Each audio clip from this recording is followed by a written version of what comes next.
Cikgu, jual emas atau pajak emas, yang mana lagi untung? Okay, untuk jual dan pajak ni, dia simple sahaja. Kalau anda nak tahu mana yang sesuai untuk diri anda kena tahu dulu, anda mampu tak untuk mana-mana cara tu. Sebagai contoh, kalau anda jual emas, anda dapat 100% daripada harga emas. Kalau anda gadai, anda dapat lebih kurang 60 ke 70% daripada harga ni. Tapi beza dia kalau jual, emas jual, anda dah tak ada dah emas tu. Kalau anda gadai, anda boleh dapatkan balik emas ni. Kalau anda tebus dan bayar upah simpan bulan-bulan. Kalaulah anda cakap, cikgu, saya nak buat bisnes, saya ada emas, saya perlukan modal.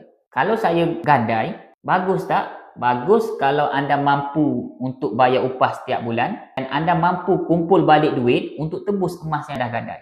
Kalau mampu, itu the best. Dengan kata lain, anda mampu untuk tebus emas ni dalam tempoh lebih kurang 6 ke 8 bulan. Sebab kalau anda tak mampu, jangan buat. Sebab apa? Sebab mungkin emas ni akan dilelong. Sebab anda tak berjaya untuk tebus balik.